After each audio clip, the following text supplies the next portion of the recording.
नमस्कार, मी भाऊ तोरसेकर. तुम्ही बघत आहात प्रतिपक्ष. मित्रांनो, राजकारण समजावण्यासाठी हे यूट्यूब चॅनेल मी चालवतो, हे मी वारंवार सांगत असतो. आणि ज्या वेळेला राजकारण्यांनाच राजकारण समजत नाही तेव्हा ते सामान्य माणसाला त्यांचा मूर्खपणा हा उलगडून दाखवणं आवश्यक असतं.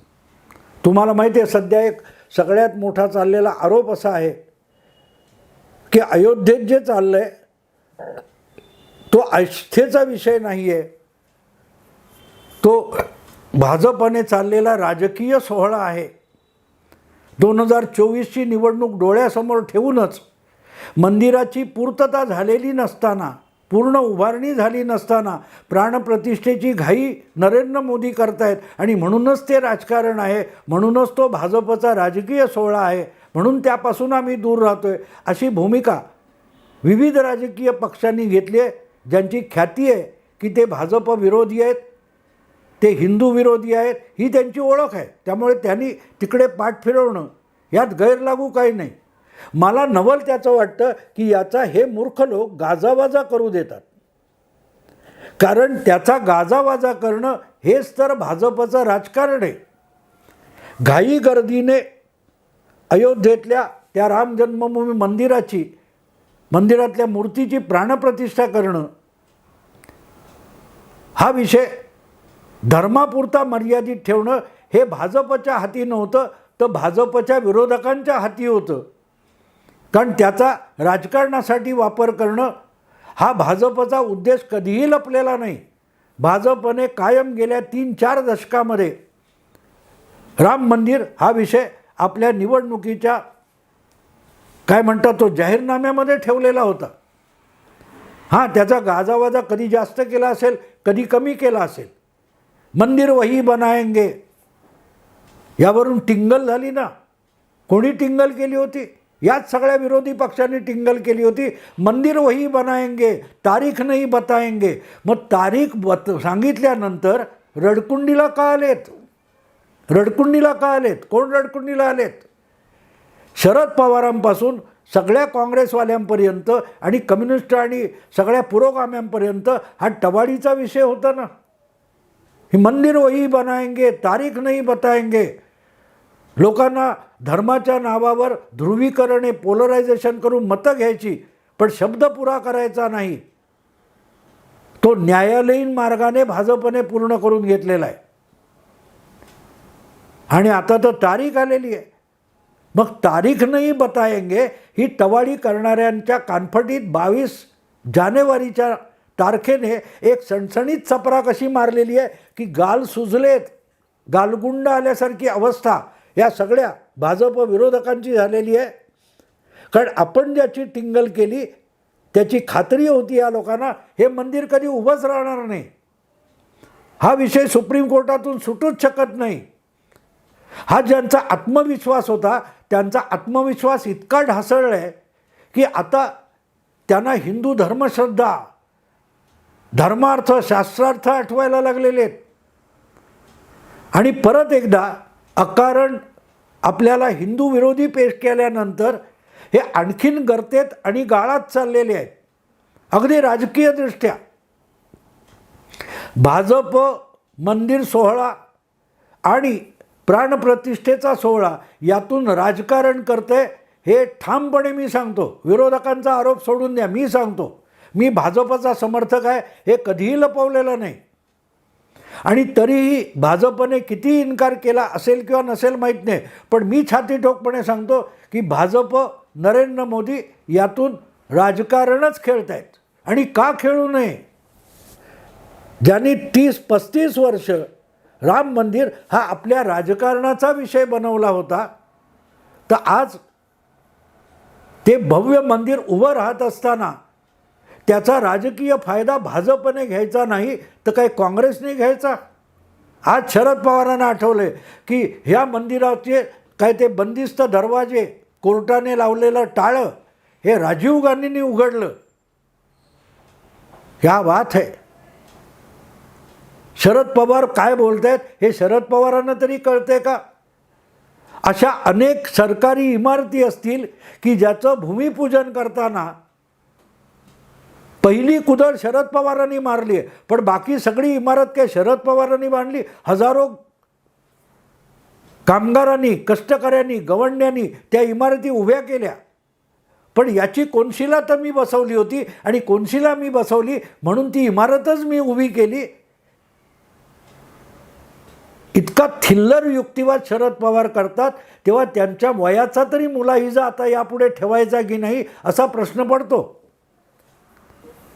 राजीव गांधींना श्रेय आहे, कारण त्यांनी कुलूप उघडलं. अरे कुलूप उघडलं, शिलान्यास केला, पण त्यानंतर पुढची सगळी कोर्टाची प्रोसेस अडवण्यात त्याच राजीव गांधींची काँग्रेस आणि त्यांचे वैयक्तिक आणि पारिवारिक वारस पुढाकार घेत राहिले होते ना. असो, सांगायचा हेतू असा की शरद पवारांनी सुद्धा त्यांना आमंत्रण पोचलं आणि आपण त्या आमंत्रणानुसार 22 जानेवारीला अयोध्येत येणार नाही हे त्या ट्रस्टला पत्र लिहून कळवलेलं आहे. योग्य वेळ येईल, मंदिर पूर्ण होईल तेव्हा मी तिकडे जाईल. तेव्हा तिकडे कशाला जाणार? आत्ता जो पसारा पडला आहे, मंदिराचं अजून बांधकाम चालू आहे आणि वर्ष दीड वर्ष चालेल. त्या काळामध्ये तो सगळा परिसर काय 55 एकरचा आहे. तो सगळा बांधकाम साहित्याने अस्ताव्यस्त पसरलेला आहे. तेव्हा आपल्याला संपूर्ण भूखंड आणि प्लॉट किती आहे तो बघता येणार नाही, म्हणून शरद पवार जाणार नाहीत का? विचार करण्यासारखी गोष्ट आहे मित्रांनो. कारण शरद पवारांना कुठल्याही काय त्या मंदिरामध्ये, कुठल्याही कामामध्ये, कुठल्याही संस्थेमध्ये इंटरेस्ट नसतो. शरद पवारांना तिथल्या भूखंडामध्ये, त्या मालमत्तेमध्ये आणि त्याच्या प्रॉपर्टीमध्ये इंटरेस्ट असतो. म्हणून संजय राऊत किती डंका पिटत होते की आता शरद पवारांना UPAचा अध्यक्ष करा. शरद पवार कधी बोलले का? संजय राऊत उगाचच आपला बोंबाबोंब करत होते. पण शरद पवारांनी चुकूनही तुमच्या UPAचा अध्यक्ष मला करा असं सांगितलं नाही. चुकूनही इंडिया अलायन्सचं मला मुख्य करा असं सांगितलं नाही. कारण इंडिया अलायन्सची कुठे ऑफिस नाही, कुठे इमारत नाही, त्यामुळे प्रॉपर्टी नाही, भूखंड नाही. अशा अध्यक्षपदामध्ये शरद पवारांना कधीही रस नसतो. साहजिकच शरद पवारांना आजसुद्धा अयोध्येच्या त्या राम मंदिराच्या परिसरात जाण्याची इच्छा नाही. कारण नेमकी प्रॉपर्टी किती आहे, भूखंड किती एकरचा आहे, त्याची लांबी रुंदी किती आहे, त्याचं क्षेत्रफळ किती आहे हे पवारांना समजणार नाही. आणि म्हणून त्यांनी मोठं काय म्हणतात ते मानभावीपणे पत्र लिहिलेलं आहे की नंतर मंदिर पूर्ण झाल्यानंतर आपण त्या रामलल्लाचं दर्शन घेणार आहोत. आधी खात्री करून घ्या, ज्या दिवशी अयोध्येला दर्शन घ्यायला जाल पवारसाहेब, त्यावेळेला मटण खाऊन जाऊ नका. नाही तर तो दगडू हलवाईच्या मंदिराच्या दारात जाऊन मागे फिरलात तो प्रसंग विसरू नका. अयोध्येला जाताना मटण खाऊन जाऊ नका. असली पाखंडी माणसं. असो, राजकारण शरद पवार खेळत आहेत, राजकारण सगळे पुरोगामी पक्ष खेळत आहेत, पण मूर्खासारखं खेळत आहेत हे सांगण्यासाठी हा व्हिडिओ मी केला आहे. मित्रांनो, राजकारण करताना तुमचे राजकीय लाभ काय आहेत?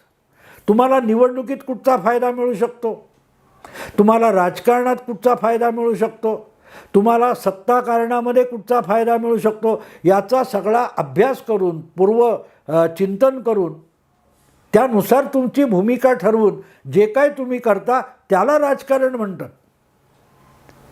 पण तुम्ही आपल्या नुकसानाचा विचार न करता सार्वजनिक जीवनात किंवा राजकारणामध्ये एखादी कृती करत असाल आणि त्यातून तुमचं नुकसान होणार असेल आणि तरीही तुम्ही तेच करत राहिलात तर मग त्याला राजकारण म्हणत नाहीत, त्याला मूर्खपणा म्हणतात. आणि हा जो आत्ता प्राणप्रतिष्ठा सोहळ्याच्या आमंत्रण, निमंत्रण आणि एकूण कार्यक्रम यावरून जो गदारोळ स्वतःला पुरोगामी म्हणणाऱ्या पक्षांनी सुरू केला आहे तो त्यांचं नुकसान करणारा आहे. त्यात राजकारण बिलकुल नाही, त्याला आत्मघात नक्की म्हणता येईल. आणि म्हणूनच हा विषय मी मांडतोय. ह्या मूर्खांच्या एक गोष्ट लक्षात येत नाही, की त्यांना असा पराक्रम वाटतोय की आम्हाला आमंत्रण आलं पण आम्ही आमंत्रण झिडकारलं, आम्ही आमंत्रण नाकारलं, आम्ही आमंत्रण फेटाळलं, हे कौतुकाने सांगतायत शरद पवारांनी. ते जे कोण ट्रस्टी आहेत चंपतराय, त्यांना उलटं उत्तर न लिहिलं असतं तर काही बिघडलं नसतं. बाकीच्यांनी काँग्रेस असेल, मल्लिकार्जुन खरगे, सोनिया गांधी किंवा आणखीन जे जे कोणी आहेत त्यांनी पत्र लिहिलं नाही पण जाहीररित्या भूमिका घेतली की आम्ही काय त्या सोहळ्याच्या दिवशी जाणार नाही, तो राजकीय सोहळा आहे वगैरे वगैरे, हरकत नाही. पण हे गोष्ट जाहीररित्या सांगायची तरी गरज होती का? माझा प्रश्न तो आहे की आवश्यकता नसताना आपण दुसऱ्यांना अपमानित केल्याचा जो अभिमान तुम्हाला वाटतो तो जर तुमच्या भविष्यातल्या राजकारणासाठी हानिकारक असेल तर त्याला राजकारण म्हणता येत नाही, त्याला मूर्खपणा म्हणावं लागतं. आणि नुकसान कुठे होणार आहे मित्रांनो, की तुम्ही अधिकाधिक हिंदूंना, जे भाजपचे मतदार नाहीत किंवा भाजपचे समर्थकसुद्धा नाहीत पण सनातन हिंदू धर्म प्रामाणिकपणे पाळतात, त्यांना भाजपचं सगळं राजकारण मंजूर नसेल तरी त्यांना हिंदू विरोधी बोलणं आवडत नाही, ही सुद्धा वस्तुस्थिती असते. आणि जर तुमच्या हातात परत सत्ता गेली, जे जे स्वतःला पुरोगामी मानतात किंवा भाजपचे विरोधक मानतात त्यांच्या हाती परत सत्ता गेली तर हिंदू धर्माची हे अधिक विटंबना करतील, ही धारणा अशा आमंत्रण नाकारण्याचं आणि जाहीर नाकारण्यातून निर्माण होत असते. आम्ही नंतर जाऊ, ह्या भाजपचा सोहळा आहे, हे सगळं देशभर एक वातावरण निर्मिती झालेली आहे. त्यानंतर जेव्हा तुम्ही असं जाहीररित्या बोलता तेव्हा तुम्ही भाजपला डिवचत असता. पण दुखतं कोणाला याचा विचार करा, दुखतं कोणाला? मित्रांनो, असं म्हणतात की विंचू शंकराच्या पिंडीवर बसला असला तरी त्याला मारायला पाहिजे, पण ते मारताना शंकराच्या पिंडीवर चप्पल मारलं म्हणजे पाप होईल, हे जी भीती असते त्याला श्रद्धा किंवा अंधश्रद्धा म्हणतात. तुम्ही भाजपला डिवसायला जाताय पण तुम्ही हिंदूंच्या धर्मभावनांना ठेच पोहोचवतात. आणि त्यामुळे या किंवा त्या बाजूला नसलेला पण मनपूर्वक हिंदू असलेला माणूस जर तुम्ही दुखवला असेल तर तुमच्याकडे सत्ता गेली तर या देशातल्या हिंदूंना नरकात जावं लागेल, अशी भावना तुम्ही त्या तटस्थ हिंदूच्या मनात निर्माण करता. आणि भाजपचा जो आरोप आहे की हे सगळे सेक्युलर पुरोगामी पक्ष हे मुळातच हिंदू विरोधी आहेत, भाजप विरोधी नाहीत, भाजप हिंदुत्वाच्या भूमिकेत आहे म्हणून ते आम्हाला विरोध करतात, भाजपला विरोध करतात पुरोगामी पक्ष, तेव्हा ते भाजपच्या विरोधात नसतात, ते हिंदूंच्या विरोधात असतात. कारण हिंदू समाज हा हिंदू धर्माचं पालन करतो म्हणून हे हिंदू विरोधी आहेत. ही जी प्रचार भाजप चालवतो त्याला आमंत्रण नाकारण्यातून अधिक वजन येत असतं, दुजोरा दिला जात असतो. आणि तुम्ही मूर्खांनो मोठ्या पुरुषार्थ गाजवला, काहीतरी पराक्रम गाजवला, अशा थाटामध्ये जेव्हा आमंत्रण नाकारता तेव्हा भाजपच्या राजकीय सापळ्यामध्ये आयते चालत जात असतात.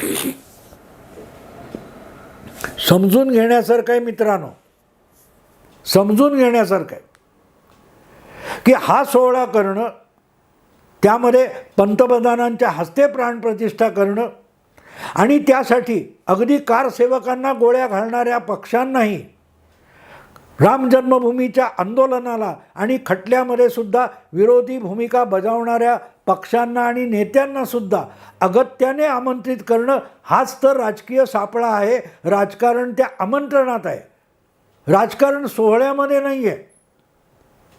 राजकारण हे अयोध्येला 22 जानेवारीला होणारी जी प्राणप्रतिष्ठा आहे त्यामध्ये राजकारण नाही आहे. राजकारण तुम्हाला अगत्याने आमंत्रण देण्यामध्ये आहे.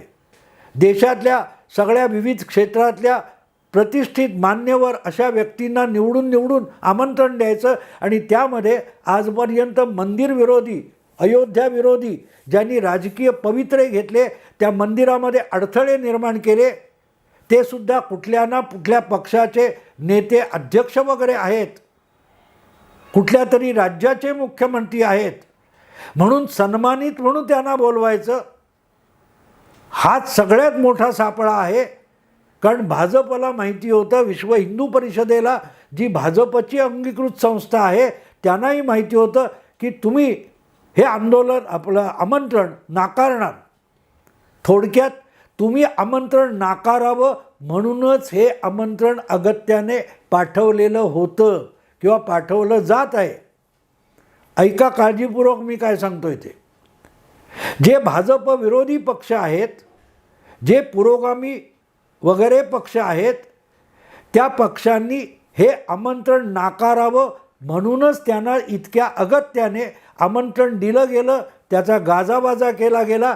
कारण जनतेसमोर, मतदारासमोर तुम्ही आमंत्रण जाहीरपणे नाकारण्याच्या प्रतिक्रिया याव्यात, माध्यमातून याव्यात, त्यात माध्यमातून डिबेट व्हावी, यासाठी तर तुम्हाला आमंत्रण पाठवलेलं होतं.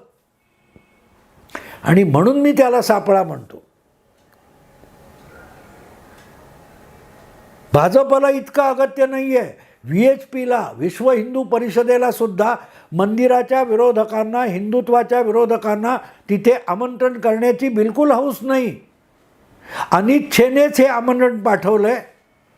आणि म्हणूनच ते खरं राजकारण आहे. जिथे तुम्ही नाकारणार आणि जाहीरपणे नाकारणार आणि अभिमानाने नाकारणार, तेव्हा तुम्ही हिंदुत्वाच्या अभिमानाला पायदळीत उडवणार. एवढ्यासाठी जर आमंत्रण पाठवलं. 2024ची निवडणूक दारात उभी आहे आणि अशा वेळेला भाजपच्या सगळ्या विरोधकांकडून त्यांच्या पाखंडी पुरोगामित्वाचा चेहरा फाडण्यासाठी आणि ते कडवे हिंदू विरोधी आहेत हे सिद्ध करण्यासाठीच खेळलेला हा डाव होता, असं माझं प्रामाणिक मत आहे. लक्षात घ्या मित्रांनो, भाजप सोहळ्यातून जे राजकारण खेळतोय ते भाऊ तोरसेकर उघड करतोय, ज्याच्यावर मोदीचा अंधभक्त असा आरोप आहे. कारण ज्या मूर्खांना हे कळलं नाही, त्या मूर्खांचा सुद्धा उगाचच बळी जाऊ नये एवढा मी पत्रकार आहे. आणि बाकीचे पत्रकार जे स्वतःला पुरोगामी मानतात, ते पुरोगामी विचारांच्या पक्षांना त्या कडेलोटावरून नेऊन ढकलून देत आहेत. वा वा वा वा वा वा वा वा वा वा, फार छान केलं, तुम्ही आमंत्रण नाकारलं म्हणजे तुम्ही कट्टर पुरोगामी आहात. पण त्यातून कट्टर पुरोगामी पक्षांची मतं कमी होणार असतील तर ते राजकारण नसतं, तो निव्वळ मूर्खपणा असतो. आणि तुम्ही तो मूर्खपणा करावा यासाठी तर आमंत्रणं पाठवली. आता गंमत बघा की ज्यांनी आमंत्रण नाकारलं त्यांचं समर्थन करणारे सगळेच्या सगळे पत्रकार पुरोगामी असावेत हा योगायोग नाही. हा पण त्यामध्ये सुद्धा खरे प्रामाणिक पुरोगामी आणि पुरोगामी विचाराचं राजकारण मागे पडू नये यासाठी प्रामाणिकपणे प्रयत्न करणारे आशुतोषसारखे काही पत्रकार आहेत. सुधींद्र कुलकर्णी यांच्यासारखा एक पुरोगामी विचारवंत आहे, तोही म्हणतो की यातून पुरोगामी पक्षांनी आत्मघात करून घेतलेला आहे. आणि ती वस्तुस्थिती आहे. कारण तुम्ही तटस्थ हिंदू मतदाराला सुद्धा भाजपच्या गोटात ढकलून देत आहे. आणि हे समजून कसं घ्यायचं मित्रांनो, तर समजण्याचा एकच मार्ग असतो की ज्यांना हिंदू कट्टरता दाखवण्यासाठी आमंत्रण नाकारलं पाहिजे होतं, भाजपच्याही शेकडो हजारो समर्थकांना अजून कळलेलं नाही की या नालायकांना, हिंदू विरोधी नालायकांना आमंत्रण द्यायचंच कशाला, अशी चर्चा तुम्हाला भाजपच्या कट्टर समर्थकांमध्ये ऐकायला मिळेल. पण तोच तर डाव असतो, तेच तर राजकारण असतं की यांच्यापासून उरला सुरला हिंदू मतदारसुद्धा तोडायचा असेल तर त्यांच्याकडून अजून एकदा हिंदू धर्माचा, हिंदू समाजाचा अपमान करून घेणं आवश्यक आहे. याचं कारण मित्रांनो, हिंदू समाज हा ख्रिश्चन, मुस्लिम किंवा इतर धर्मांसारखा आक्रमक नसतो. हिंदू समाज जेव्हा त्याच्यावर कोणतरी आक्रमण करतो, त्याचा अभिमान दुखावतो, तेव्हा हिंदू समाज, हिंदू माणूस चवताळून उठतो आणि प्रतिकार करायला लागतो. तेव्हा हा प्राणप्रतिष्ठा सोहळा आहे, त्यातलं राजकारण समजून घ्या. त्या सोहळ्याच्या निमित्ताने जे पुरोगामी पक्ष आहेत, जे हिंदू धर्माच्या विरुद्ध सातत्याने बोलत आणि वागत असतात, त्यांच्याकडून हिंदू सनातनी मतदाराचा अपमान करून घेणं आणि त्या मतदाराला त्यांच्याविरुद्ध चवताळायला भाग पाडणं, यासाठी तर आमंत्रण दिलेलं होतं. राजकारण त्याला म्हणतात. मोदींच्या हस्ते निवडणुकीपूर्वी घाई गर्दीने प्राणप्रतिष्ठा हे राजकारण नाही आहे. त्याचं आमंत्रण अशा पक्षांना द्यायचं आणि त्यांच्या तोंडून, त्यांच्या वागण्यातून हिंदू समाजाला किंवा त्याच्या पुरुषार्थाला, अभिमानाला पायदळी तुडवून घेणं आणि चिडवून घेणं, की जेणेकरून तो अजूनही तटस्थ राहिलेला हिंदू मतदार भाजपच्या गोटात ढकलला जावा, यासाठीचं राजकारण म्हणजेच प्राणप्रतिष्ठा सोहळ्याच्या आमंत्रणाचं राजकारण आहे. आणि त्या राजकारणामध्ये किंवा त्या राजकीय सापळ्यामध्ये सगळेच्या सगळे पुरोगामी पक्ष, त्यांचे तथाकथित बुद्धिजीवी नेते, त्यांचे चमचेगिरी आणि समर्थन करणारे पत्रकार अलगद येऊन अडकत गेले. जसा त्या बकरीच्या मोहात पडलेला बिबट्या त्या पिंजऱ्यामध्ये स्वतःच्या पायाने चालत जातो आणि दरवाजा पडला की त्यात तो अडकतो, त्यापेक्षा हा आमंत्रणाचा डाव किंवा सापळा किंचितही वेगळा नव्हता. मित्रांनो, विषय आवडला, लाईक करा, शेअर करा, सबस्क्राईब करा. नमस्कार.